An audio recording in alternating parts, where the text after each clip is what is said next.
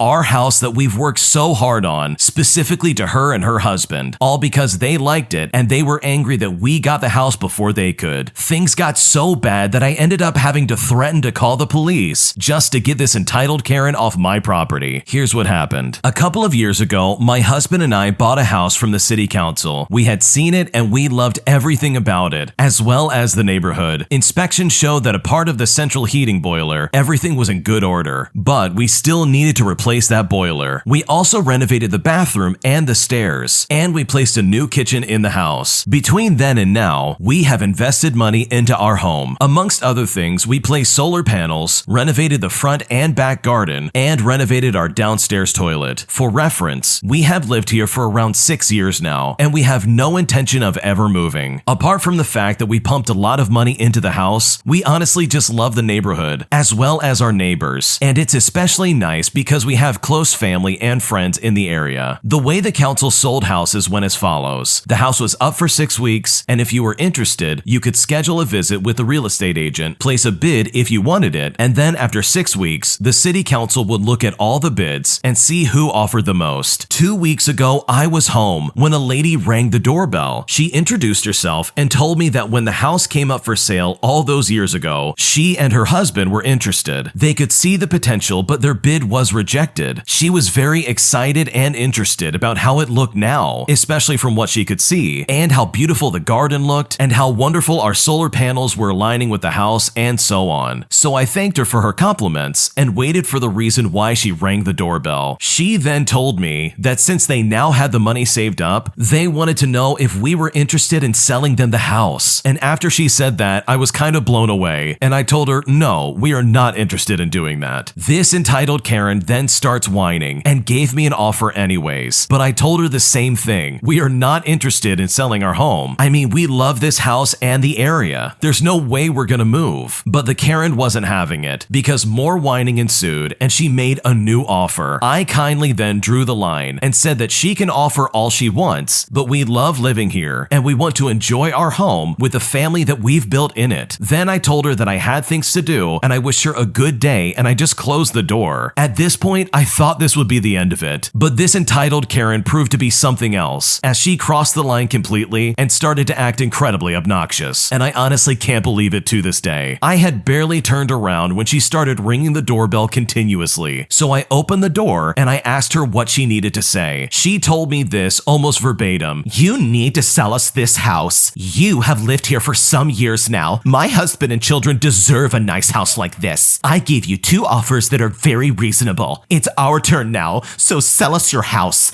We want to live here." I told this woman that her offers were laughable at best. She gave us 2 offers while we knew that we could ask for double the price and get that still. She was honestly just lowballing us. I reiterated that we were not interested and we would not sell our home to her. I then blatantly said, "You need to leave," and I closed the door again. And just like before, she started ringing the doorbell like a madwoman. After trying to ignore it, I ripped open the front door and shouted in her face, telling her she needs to get lost. We are not interested. And even if we were, I would not sell my house to her, since she is acting like a spoiled, rotten Karen. I wouldn't want my neighbors to deal with her spoiled attitude. I told her that she doesn't need to think about trying to bully us into moving, and that she can go away or I would call the police. This time, I slammed the door to get the message across. She stayed screaming at the door that we have to sell her the house, and walked around a little bit before finally leaving. I did send a message in our Streets group app about her, and thankfully, people have said that they will keep an eye out for her. My husband was absolutely stunned when I told him about what happened, as this is really an unusual thing for someone to do with where we live. She has been seen once or twice, but has not caused problems for us or anyone else. What an absolute psychopath. Did this entitled Karen really think she could walk up to somebody's house, lowball them an offer, and then say, "Okay, it's time to move"? Like, what in the world was she thinking? That is not how you get a house. If anything, anything, it's just crazy. And the fact that she kept banging on your door and ringing your doorbell over and over again just to try and convince you in some way that yes, you need to sell your house to her specifically is absolutely insane in my opinion. If I was in her shoes, I probably would have called the police a lot sooner, especially after the second time of her basically running up on my house. Like, I do not need that kind of energy in my life. But thankfully, this lady got the message and went off. Hopefully she never comes back again, and hopefully the original poster sets up some kind of camera system. That way they can avoid this crazy entitled Karen ever coming back when they're not around. My entitled mother is demanding that I have kids before it's too late, as well as dumping my current boyfriend to try and find one that's actually rich. And I'm honestly just so tired of the manipulation. So my mother and I do not see eye to eye, and this goes for just about anything in the world. She believes in marriage, love, having babies, and living a good life, whereas I'm just an individual. I'm working for myself and my current partner. I do not want children, nor do I ever think I will. Marriage isn't off the table, but it's just not a priority. She's a lower income mother who had me as her only child, and she had me when she was very young while living with my grandma. Personally, I'm a very well-off individual, and I've moved out of her house because she's very manipulative. And this honestly brings up two issues that I have with her. For one, children. Just for the record, I hate children. I could not think of having anything worse than a slimy, horrible thing the size of a watermelon coming out of me and ruining my body and my life forever. Those little goblins just make me feel sick. I mean, I don't even like my cousins. Even them touching my arm makes me feel like I need to take 4 showers just to get the germs off. I have thought about having my tubes tied because the thought of having children brings me so much trauma. I do not look at children as if I love them. I look at children with disgust. It's nothing personal, I just hate them so much. She continuously asks me when I'm gonna have kids. She speaks so highly of them, and she says that I will be alone if I don't have any. She is constantly trying to guilt trip me by saying stuff like, well, your grandma's gonna be sad, and also, if you don't have kids, the family's gonna be disappointed. She berates me for spending too much time on my work and my hobbies, as well as spending too much time on my relationship, which brings me to my next point, my existing relationship. She has no respect for who I'm currently in a relationship with. She always points out good-looking boys or wealthy boys, and it makes me sick. It really makes me seethe. I don't understand why she cannot fathom that I'm actually happy with my decision. She may think that it's not real, or that I'm not picking someone wealthy enough, but I do not care, and that does not matter to me. I cannot fathom or understand why she feels so entitled to say these things. She's using my grandma and trying to manipulate me and make me feel bad just to try and get me to have children. Also, it's belittling my relationship and trying to suggest a wealthier man is a better way to go. It honestly just makes me sick, and I am so tired of dealing with it. Your mom sounds like a piece of work. I mean, you've made it pretty clear. You don't like kids, and you love your current relationship. And that honestly should be enough for her to try and mind her own business. And sure, your route is probably not the typical route, or the route that your parents took, but then again, who cares? In my opinion, if I was in your shoes, I would live my life to the fullest extent. And if that means I'm not gonna have kids, and I'm gonna stick with my current relationship, then that's what I'm gonna do. So I honestly just would not let this lady's comments get to you. You know what makes you happy, as well as what you want out of your life. So if I was in your shoes, I would just ignore her, because otherwise it's just gonna be more of the same. Her trying to manipulate you and guilt trip you into doing stuff that you're not comfortable with. An entitled family bust a valve in the hotel, causing water to flood the entire 3rd floor, causing an evacuation and the fire department to show up. And I've never been more panicked in my life. So the last week of January 2018, it was absolutely frigid. That was the winter I learned that Celsius and Fahrenheit intersected at -40 the hard way. That was also a bad week for me all around. My grandpa had just passed away, and I hadn't yet started antidepressants, so you can imagine where my mental state was. So I work full-time as a night audit at a hotel I work at, but I work weekends because it's easier for me personally. It's the last Saturday of the month, and it's a balmy -20 degrees outside. I'm in the back folding laundry and watching videos on my phone. I get a call on the house phone, and apparently there's a noise complaint about some kids running around on the 3rd floor. I go up and I find a man and his partner arguing. The man is incredibly drunk. If their kids running up and down the hall was making noise, I asked them to rein the kids in and head back downstairs. Nothing out of the ordinary so far, but y'all know what's about to come next. About an hour later, I get a call call saying that there's flooding on the 3rd floor. I was perplexed by this, but I figured that someone had clogged their toilet or something like that, so I go up with a plunger ready to take care of it. I get up there and I find that the hallway had quickly turned into a lazy river as water was gushing from the room that the noise complaint had come from. The family had booked it from the room and left the door wide open. The drunk jerk had ripped a fire sprinkler from the wall in anger, and the pipes were under a lot of pressure already from the intense cold, so water was gushing out like a geyser from the hole. I had to go downstairs and call the fire department. People were panicking, and I don't think I was in the most calm mindset either. My attention was divided 100 different ways. People were complaining, not wanting to go outside in the cold, despite water now pouring from light fixtures, like some kind of deranged water park. I saw water was starting to drip on the computer monitors, so I grabbed trash bags and I covered them up. I saw the water was starting to pool on the floor, so I grabbed laundry carts to put under the bigger leaks and try to mop up the water. I also tried hunting for the water shutoff valve, but I'm not maintenance, so I had no idea where it was, and so many people were wanting my attention. It was just me there after all. A certain travel agency monopoly that we all hate was calling me and asking if I'd refund their clients. I scream on the phone, "Lady, the situation is a lot more complicated than you realize." And I said that in absolute desperation. Finally, the fire department and the management team came in and helped me to get a better handle on the situation. They were shutting down the sprinkler system and cleaning up the water. At that point, ceiling tiles were falling from the ceiling and almost hitting people, despite me asking them multiple times to go outside. I paused for 5 minutes just to get something to eat, just a microwave mac and cheese dinner, and the head housekeeper, who literally just arrived, asked me why I wasn't down there helping. Thankfully though, the management team had my back and told me that I could finish my meal. Breakfast that day was some donuts from the local chain bakery. I went home exhausted and sobbing. It was one of the most miserable experiences of my life. Even recalling it now makes me tense and angry. The idiots responsible did eventually turn back up, spinning some absolute garbage story about how he had left a shirt hanging on the fire sprinkler, but the insurance company basically told us that if we wanted to cover for the damages, we couldn't press charges, and we have to label it as an accident. I surprisingly came off looking a lot better than I felt. Despite my internal panic, people apparently thought I kept my cool. They said that I kept back the Mississippi with a mop. I got a decent raise because of it, and the closest thing to tenure that you can possibly get in the hotel field. The phrase, "I wouldn't wish this on my worst enemy," gets tossed around a lot, but yeah, that pretty much describes that situation. Between the water and the freezing air, I honestly felt like I was on the Titanic. What a terrifying situation. Imagine that, you're the only one working, it's literally the middle of the night, and some moron busts a valve, and water starts pouring all over the place. Talk about a lot of unhappy and very miserable people. It's an unfortunate circumstance, but the fact that they came out on top, and now people see them as like that person who can handle the pressure, it might have just worked out in their favor. The original poster goes on to say that they still work there, and that despite all of it, they don't really have any other nights as bad as that one night. So good for them for gaining some clout at work. They handled an entire hotel getting flooded in the middle of the night, and in my opinion, that probably gives some pretty good job security moving forward. This story came from the Am I the Jerk podcast subreddit. Check the links in the description if you'd like to submit your own stories. Am I the jerk for wanting to cut off all contact with my friends? So I am a senior in high school. I have friends that go all the way back to 3rd grade, and we'll just call them Annie, Haley, and Walter because I don't want to use their real names. I was a huge introvert in need of friends, but I was too scared to try and talk to anyone. My persistent little mind thought I needed friends still, despite having 3 wonderful friends back in 2nd grade, 1st grade, and kindergarten, which is honestly not true. They were actually just the worst. But through the words of Haley, she says that I came to her one day because she was sitting by herself and we became friends that way. And this is how it happened with Annie and Walter. I met Annie first because she was in my class, and I met Walter down the line because he was Annie's friend too. We got along great for being 8 years old, and our friendship continued until around middle school. Walter had other guy friends, which I didn't really mind, but Annie and Haley, however, moved out of the school within just weeks of each other. Annie was being homeschooled for various reasons, and Haley was claiming she wanted to be popular, and that she couldn't make that happen with another girl present. This was also during the time that my parents split up, so I was a little messed up. Nonetheless, No one else knew that I kept to myself, and I wished them the best of luck with whatever they were going through. I would see Haley again in the coming years because my school district only has one high school, so everyone from the middle schools would walk those halls. I wouldn't see Annie for a while though, until I got my first phone in 8th grade, and through my mom as well as her mom, they arranged a day for us to hang out. That left me with Walter. Now, I would try to hang out with him, but his friends made it quite obvious that girls weren't allowed in their group. They tolerated me when I was there, but I could tell they didn't care for me too much. I would play and lose with Walter playing cards, or even chess sometimes, but I could tell he was growing a little distant. We didn't share any classes together either, so I was on my own for the longest time. Then high school comes around, and I was reunited with Haley my freshman year, but she had changed too. She was going through stuff with her parents as well, a lot of which were things such as calling her a pig, despite her being a healthy weight for her height, which was about the same weight as me. So as a result, she stopped eating. I wanted to help her through this, as well as a few other things, while putting my own wounds on the back burner. That's what I was supposed to do, right? I wanted to be a good friend. She asked me to keep quiet about this whole thing, since she didn't want her parents involved, which is understandably so, considering all the abuse that happens. I kept my mouth shut as a promise, but I ended up breaking it the next year. By sophomore year, it became evident that things weren't going well, and I had to do something about it. I went to a counselor because I was afraid of what she would do to herself if I didn't. She ended up going home that day with her parents, and they set up a therapy schedule for her, and they got her on medication to help with her depression. She seemed to be getting better, but she would never be the girl that I remembered back then. She was more bold and flirtatious, and that caused so many problems down the line that I had to save her from multiple times. Guys would be all over her, and I'd have to beat them off because she's too shy to do so herself. I didn't realize how mentally taxing this was until this year. I found out that she was being harassed by a bunch of guys outside of the school, as well as inside, and obviously I can't do anything about the ones outside of school because I'm never there. I can, however, manage the ones inside the school. She's gotten into so much boy trouble that it actually affected my relationship with another old friend. And guess who that old friend was? That's right, it was Walter. He was angry at the fact that we were trying to report his friend despite me trying to explain to him what was going on. We were talking over each other, and every time I was waiting for him to finish just so I could try to have something to say back, he would then just cut me off again, which would really upset me. This was the first fight we've ever had, and I knew this guy had anger issues before, but I've tolerated it for the most part. Now, a little more information on the other guy. I told him to be wary around Haley because she has a very fragile trust, and if you break it, you'll never get her back ever again. She has had more relationships than I could possibly count, so I've seen this happen multiple times, both online and in person. He tells me in a cocky way, "Oh, don't worry about it, I always stay winning," which is like, okay, sure. I tell him to back off in places where it's due, like when she's being touched in a way that she doesn't like. I was basically speaking for her, which was something I never do for anyone. He didn't listen to me, so when Haley comes to me asking to go to the counselor, I was annoyed, but I said yes, and that's what led to the fight. Afterwards, I came to realize something. This wasn't my job. I didn't have to do any of this. Why was I doing this in the first place? Haley carries this thing of pepper spray with her wherever she goes. If she really felt uncomfortable, she would use it, right? She has every means to protect herself from all these things happening, and she just simply doesn't do it. Instead, she would send me to do it. Not only that, but Walter basically made it clear to me that I wasn't a good enough friend. I would invite him to so many things because I was in a lot of activities at the time, and I wanted him to come and see what we were doing. I also invited him to my birthday multiple times. Now, those were a little more understandable. He was sick by the time my birthdays came around, so that couldn't be helped. But for everything else, he always had an excuse for why he couldn't come out just to hang out, even though he claims to be friends. I've tried to continue to be friends with him and have gotten honestly nothing back in return. He would also get mad at me when I don't remember his birthday, when he doesn't even remember mine, and I've actually made the effort to remember it this year. He continues claiming to be my friend despite his actions not showing it. I was so mad after all that went down that I just blocked everyone I knew, including Annie, who wasn't even a part of this in the first place. I left them that way for about a month before unblocking Haley. She's in one of my classes, so I can't exactly avoid her. I just do what I can in the mornings and during passing periods. The thing is, she doesn't know I blocked her in the first place. place. She sent one text message between the time I blocked her and the time that I unblocked her. I don't think she understands what she's doing to herself. It honestly might be backlash from her parents that she decides to do this, but it's starting to affect me too. She tells me that she started flirting with other guys who both now want her as a girlfriend. And instead of reacting like I normally do, I just say to her, well, good luck with that, to let her know that I'm not interested in helping her with that type of situation anymore. And I will make it completely clear to her if it escalates again. I eventually unblocked Annie as well, even though she hadn't sent anything either. So she is completely unaware of our current situation, and I don't plan on telling her. But since this whole incident went down, I'm starting to think it's too much trouble to maintain these friendships, and my own love life has gone to nothing because now I just hate most guys and girls for the fact that they like to escalate things too far, and they don't seem to understand the words no or stop. They hardly communicate to each other or allow communication with each other, and they're way too immature, despite being almost adults. Senioritis is hitting fast, and I'm so done with school. I guess with that, it makes me wonder if I'm the jerk for wanting to cut off contact with my friends. Maybe I do feel bad a little bit in regards to Annie because she wasn't a part of this whole throwdown, but I don't want to get her involved in something that requires her to help two feuding friends. I've done it before and I know it sucks. What should I do? I don't think you're the jerk for wanting to find new friends. The situation with the guy can't really be helped. It sounds like he really wants you to be his friend, but he doesn't want to be your friend, if that makes sense. As for the girl, man, you need to take a step back in my opinion. If she wants to ruin her life, that is not your responsibility to clean up. And it sounds like she's doing all the wrong things with the expectation that you're just gonna bail her out. And I think you have it right. This is not your problem, and it's definitely not something you need to worry about. So hopefully you can find new friends that are a lot better than this, because the way these people are acting does not show that they're good friends. And if anything, it just shows that they're kind of using you, and you can do so much better than that. When you subscribe, make sure to hit the bell to turn on notifications. To finish listening to all the stories, check out the playlist at the top of the description. And if you want some chill music to put on in the background, check out easymode.com. If you like Am I the Jerk, subscribe to Am I the Genius. Everything will be linked down below in the description.